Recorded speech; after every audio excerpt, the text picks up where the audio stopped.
So, hi everyone. Again, I'm Raheel from Active Change, CIC, and this is one of the first podcasts that we're producing as part of our newly launched COVID-19 community support initiative. And um, and as we explained in the first sort of launch video, um, there's very much a creative sort of arm to what we're trying to do and the kind of discussions that we want to have with everybody um, that deals with really kind of exchanging thoughts and ideas and discussions about what we're all doing creatively. You know, needless to say, guys, it's it's it's creative thought, you know, that has got humankind anywhere throughout history. And at a time like this, um, needless to say, it's a no-brainer, isn't it? That at times like this, when we're all again cooped up together, when we're so restricted physically in what we can do and where we can go, so many of us, by nature, you know, we turn our minds, hearts and minds, to a lot more reflective thought, and it's a beautiful thing, you know. So again, this is one of the first ones that we're doing, and one of the people that the very first people that came to my mind that I wanted to introduce to you guys, and I really wanted to produce this podcast with, is a lovely lady named Hazel Pitt. She is an artist, a designer. I've known Hazel for a long time. And I mean, she started a career as a graphic designer, and she did, I mean, just a little sort of a claim to, one of her first claims to fame was all the artwork that she'd done for the Wonderster, who were an alternative music band from the 80s, who, you know, are still really prolific. They've still got a massive following, but the artwork that she'd done for the all of their album covers was and still is, always will be, like, really iconic. I thoroughly recommend that you put Hazel Pitt into Google and start having a look at some of these images. But again, Hazel, welcome. It's lovely to see you and speak to you. Oh. And you've got a kind of you've already got a kind of an idea, haven't you, of what Active Change's agenda is in having these chats and having these conversations, and how we want kind of people, you know, the whole world really, to benefit from these conversations and even get involved and take part and get in touch with us. So welcome. Thank you. Thanks for having me. I mean, you know, just very briefly introduce yourself then, Hayes. I mean, you know, the very first thing that I think anybody would want to know really, which is, what are you doing now? You know, like sort of, what's the work that you're currently doing that's suddenly, inevitably, I'm sure, stopped because of COVID-19? Yes. Talk to us. Okay. So I work in the therapeutic setting, therapeutic arts, delivering workshops and courses in photomontage, which is the creation of analogue and generated collage, as a form of therapy, really, to help people with anxiety and mental health issues. Okay. And I go into lots of different organisations to deliver these workshops. One of the places is the Midlands Art Centre, where the classes there are more around the actual art form of creating photomontage, but the classes I deliver in the community are definitely more around therapy for anxiety and stress. So I've worked with all sorts of organisations. I've worked with the Stroke Association. Mm-hmm. I've worked with, just trying to think, with young in schools, with children in schools and colleges and universities, all around the area of stress and anxiety. And it's a fabulous tool for accessing emotion. So that's what I've been doing for a Wow. job. I That also, must be so powerful, Hazel, that sort of it is, when you're, as a teacher, when you're watching people produce, you're inspiring people to produce works of art. And then, I mean, how tangible is that link that you can see between them producing the art and as you've said, accessing their emotions? How is it that you can kind of see their emotions coming out? Is it in the subject matter? Is it what the kind of pictures they're choosing? Or and do they end up having discussions with you, like while they're producing yeah, the art? yes. And that goes across the board from children to young people I've taught somebody that was 95 to create photomontage. And No way! Wow! see so many moments where people have sort of a moment of self-discovery, enlightenment in the images they have chosen. So what I try to get people to do is when they're choosing the images initially is to, and these will be from image-rich books that are from charity shops or online or flea markets, that kind of thing. Mm-hmm. I ask them to choose images which are very meaningful to them, but to be spontaneous, not to think too far ahead, not to try to imagine how their finished piece is going to look. Mm-hmm. Mm-hmm. I get them to be very intuitive about the images they choose. And from there, whatever they produce after that, the cutting out and the actual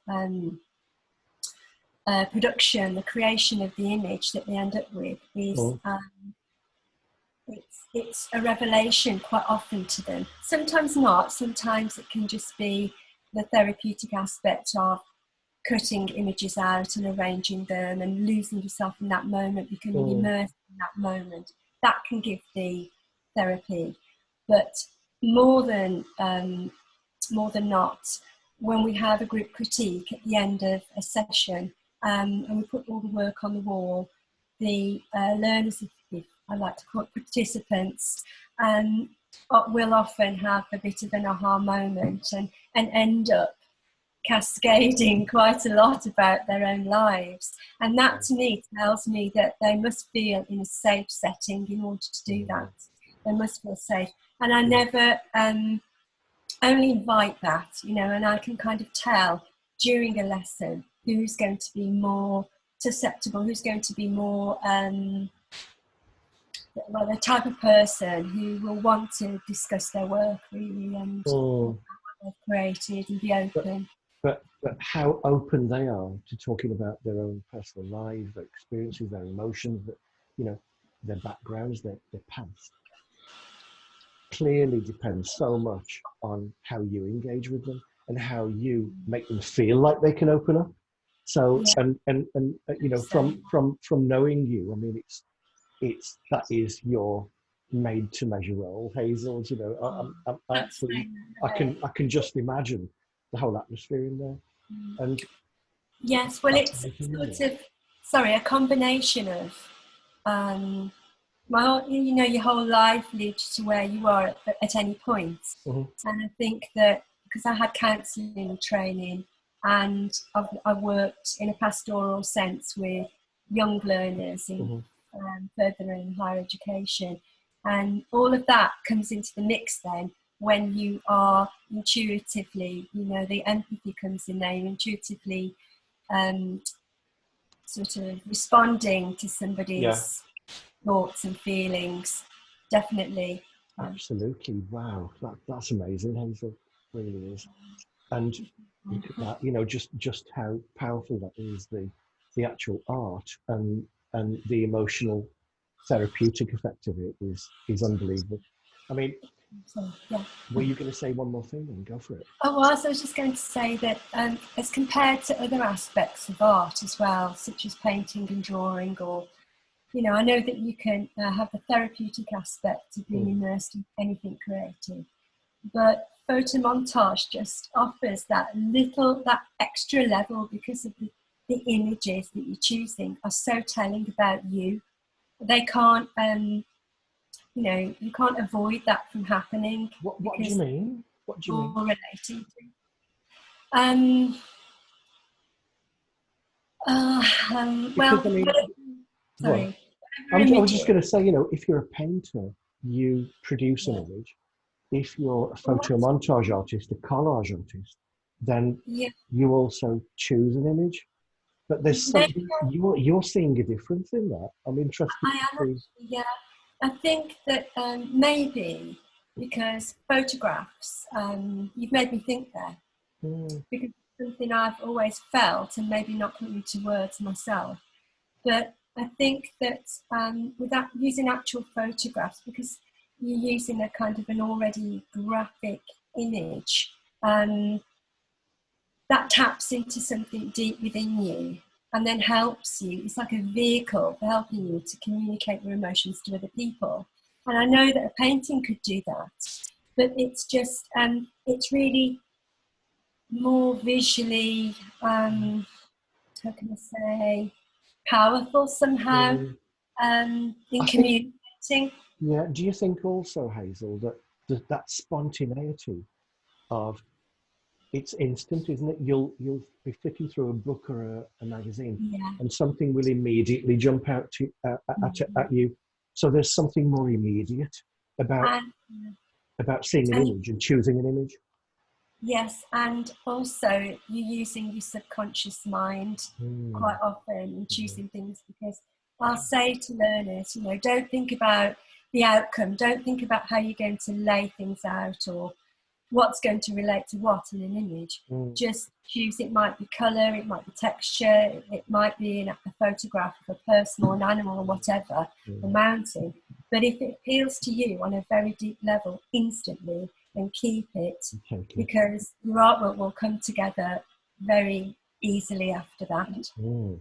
amazing, superb. And I guess that so many people, if they don't see themselves as artists, or they've not had the chance to be creative in their life, they don't think they can paint or draw, then Of this course. is a way into being creative for them. Mm, wow, that's superb. I mean, coming on now to uh, like where we're at now. So we're in lockdown. How has that affected your practice now? Because you know, a little bit like our practice, like the emotion coaching training, the parent support work that we do. The greatest irony that we're all facing now is that, well, at this time where we're all unable to even leave our homes, well, this is the time where people need all of that support and all of that guidance and all those new ideas and techniques and, you know, advice on how to engage with each other. Yes. So, you know, in such a similar way, you're facing the same thing, aren't you? So how has it affected you practically?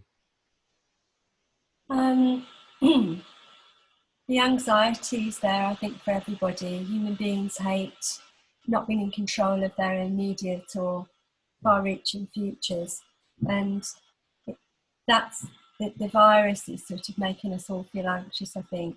Mm, Um, definitely. and and so I have found that throughout my life, actually, whenever I've been going through any kind of difficulty, emotional difficulty, that my that engaging in the medium I use is really helpful to me. Um, I usually end up expressing. It won't always appear apparent to me when I start, but at the end of it, I will have verification of my feelings somehow through the artwork I've created. And Wow. that, getting the inside out, is a really good way of Mm. dealing with any stressful situation. Or made a statement of some sort. Yeah, it's really helping me at the moment. I've got a studio at home which overlooks the garden, and I'm up there daily, um, looking through books and expressing how I'm feeling. Mm. Amazing, absolutely amazing. So, you know, again, we're thinking about sort of this. We're thinking about. I mean, even myself, you know, we active change. You know, we've been mulling over. We've been thinking about what is driving us to sort of do, because all of our business has stopped. We're not any workshops, trainings have stopped completely. So, but the fact is that what we do, a little bit like what you do, you know, that actually has such a direct help to others. It seems sort of almost unnatural for us to stop, right? Because how our whole agenda of the work that we're doing, it isn't just to sort of make a living. We're fortunate enough. We're so lucky. I feel so lucky that the work that I do is kind of putting food on my table, but at the same time, it's simultaneously nice. It kind of helps. It helps others so much, Hazel. And so, what kind of advice can you give? What kind of guidance? What kind of tips can you give? What would you say to young people?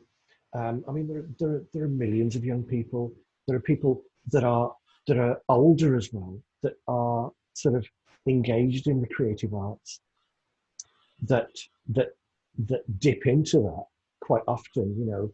And at this time, what's your advice? What guidance can you give them, you know? And how are we kind of linking that to how you think it could affect them, benefit them emotionally as well? Well, because we've been kind of forced into this time of peace and calm at home, and I know not everyone's lucky enough to have that. It's a time of my life in my life where, you know, my children have left home, etc. So I really feel for people who've got small, you know, young families, etc., in a confined space. But if you can find anywhere to be creative, or involve the whole family, involve all the children in being creative. And I really, really recommend collage for this, because young, you know, all ages can get involved. I think this seems like a difficult, unhappy time, and on one level it is, but in another way, I think it's, if you reframe it and think of it as an opportunity to go inward bound for calm and peace in yourself, rather than looking to the outside world to make you happy and satisfy you, for materialism to satisfy you, and objects, or you know, phones, whatever, to satisfy you, social media, that as well. To instead try to abandon it for a while, try and accept the situation, as difficult as it is, accept it. It's an opportunity to go inward, to immerse yourself in some creative activity, because that will really feed your soul and give you an inner calm. When you can't be reassured with what's going on the outside of the door, you can find inner calm and inner peace from immersing yourself in creativity. And you're saying that to everybody, aren't you? You're not just saying that to kids, you're saying that to parents as well. Yeah. I mean, as you said earlier, there's a 95-year-old lady that you've clearly had a massive effect on. Do you know what I mean? You know, you've brought that something out of gentleman. her. Oh, it was a gentleman, sorry. Can I tell you about him? Go on. I'll just tell you quickly. So this gentleman, it was at the Midlands Art Centre at Mac in Edgbaston, and he was surreptitiously having a look at what we were doing. I was doing a sort of an open workshop there, and I could tell he was dying to get involved, but he probably felt a little foolish. Not that he should at all, but I could just sense he did. Yeah, of course. And feel a little embarrassed. And anyway, I invited him to join us. He said no. But then he took a few pieces of paper and he sort of glued them together and created a really sublime piece of work. Wow. And then explained to me, you know, I said, you know, that's really beautiful, sir. Why did you choose those images? And he told me that his wife was in the last stages of dementia. He was there with his son. His son had brought them both out for the day to Mac. And he got a bit tearful because he used the images that he'd chosen to fully explain how he had felt the journey had come on with his wife having dementia, and the fact that he knew she was going to die of it soon, and the grief. And he was fully explaining this to me. And his son came over to take him away. And he asked him what he was doing, and I explained. And he said, he thanked me very much. And the son did? Yeah. He said it's the first opportunity his dad had had to express his emotion over like the last 8 years or something, that his wife had dementia. The first time he'd spoken about it, and could he take it away, you know, to explain to the family how he was feeling. And that was just such a really lovely moment for me. Oh my God, Hazel. Yeah, it was really wonderful. That's so powerful. I mean, I know. What better example can you give, literally, of the therapeutic emotional effects of art therapy, of art, of just creating something? Can I ask, I mean, or is it appropriate for me to ask what the images were then that he'd chosen? Yes, they were. Yeah. Okay. So the image, it was a long, tall image. The image at the bottom was of a very luxurious living room, like a mid-century living room. And again, he'd found all this stuff from what magazines that you got there? Okay. Yeah, they were just on the table that other people had discarded. The centre image was a series of doors. They were like in a mosque, so they were a beautiful shape in the middle.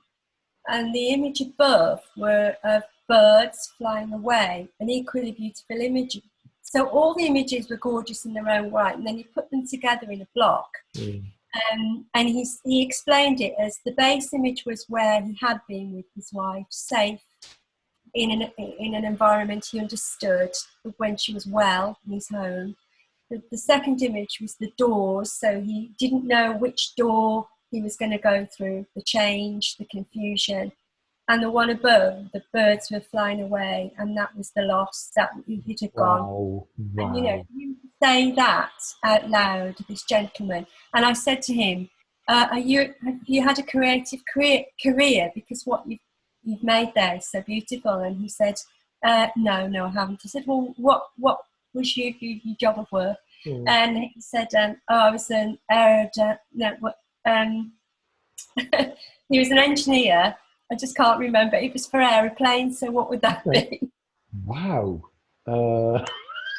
Aerodynamics or something, engineer. I don't know. I wish I could help you. I just can't think of the word. Like some sort of engineering related thing to aeroplanes. So he was very aesthetically minded, but he'd never applied it to anything artistic other than his field of work.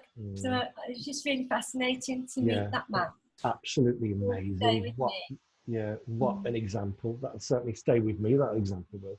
But and I mean, if you're sort of delivering workshops where you're coming across people who are opening up like that, and at the end of it having something in their hands, tangible, like you said, that's actually evidence of that thought process they've gone through. How powerful is that? That's just unbelievable. Isn't it? And quite often they'll say, I want to go home and frame this because it's so significant to me. You know, that often happens quite a lot. Incidentally, that artwork is on my Facebook web page. Oh, is it? If anybody wants to have a look at it. It's quite clearly the link for whatever contact details you've got will be on the screen as well. As well as, I was going to ask you, Hayes, too, if we could just pop a few examples of your work on the screen as well. Yeah, I would love that. That would be fantastic. Can I just end with telling you something as well? Because I'm part of Birmingham Collage Collective, which is a group of collage artists in the Birmingham area. Some are experienced artists, some are young, students from the university, etc. But we have regular exhibitions, etc. So we've got like a bi-weekly brief on at the moment to produce a piece of collage every 2 weeks around the subject of the lockdown and what it's doing to us. Right. on an emotional Okay. level, and Uh-huh. we see the virus and the possible changes that will come about Mhm. in the world when we finally do emerge from this Mhm. situation. And that's wonderful. I mean, wouldn't it be amazing to sort of get like visual ideas of what's being produced as well for those? Yeah, because I think for a lot of creatives as well, if they've been involved in different things that are going on at the moment, for instance, there's the Flat Pack Festival in Birmingham, and that was going to take over the whole city on the subject of film and photography. Mm-hmm. So hundreds of people have been working on that, and I myself produced work for that, Mm-hmm. and it's all just had to be Yeah, completely put on abandoned. hold. It's I'm sure. really Yeah, to do. hopefully. I mean, I'm sure it'll happen, but it's just like everything else has been postponed. It's just Yeah, it's completely uncharted territory for the whole world, it, isn't it? it is. But then And it, sorry. I was just going to say, Hazel, but then that's why for for us, it's it's almost like a kind of an opportunity, um, a special and new opportunity to just start talking, isn't it? Yes, it is. um, and start to have conversations. And again, I was having exactly the same discussion last night with a man and wife that I know, lovely people. They're farmers and they own a farm near Ludlow. And we were talking about what's going on at the moment and how we were talking about all the negatives and we were talking about all the the death rate, etc., and Mm. how we're all the anxiety around that.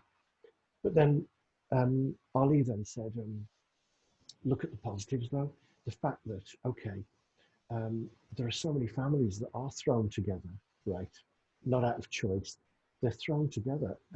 And there are actually many beautiful things coming out of that. Kids, grown ups, parents are unwittingly, naturally starting to do other activities and they're doing it together that they would never have thought of doing before as well. And it's things like that that we're really keen on honing in on during our support initiative, um, and getting people to exchange ideas and really trying to celebrate that as well.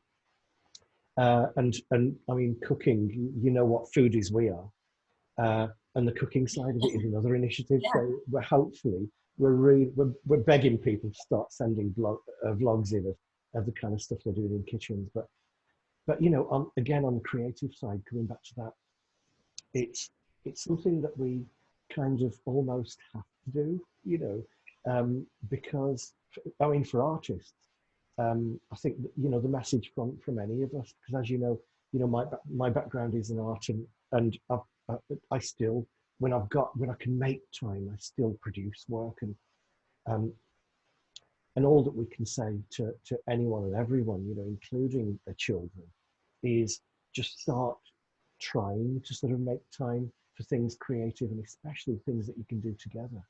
What hey guys, what Hazel doesn't know yet is that I'm also going to have discussions with her about maybe producing sort of her own little vlogs of whether whether it's little videos, whether it's even sort of kind of montage of stills where she kind of shows us how you could sit down with a few scrap magazines or some old books and start to kind of go through this process of creating a piece of I collage. would love that. I would love Um, that. yeah, it would be amazing, Hazel. So, I mean, guys, watch this space and just if you can subscribe to the channel as well, that would be fantastic. And um, but I want to thank you, Hayes, for taking your time out, and as always, it's amazing to chat with you. Thank And you, Rahel. I thoroughly enjoyed it. yeah, and hopefully, we'll see more stuff coming out of you. COVID-19 response wise, that'd be fantastic. All is not lost. All is Indeed, not. it never is. It never is. It isn't. Thank you so much, Hayes. Okay. Thank you, Take Rahel. care. Thank you. Bye.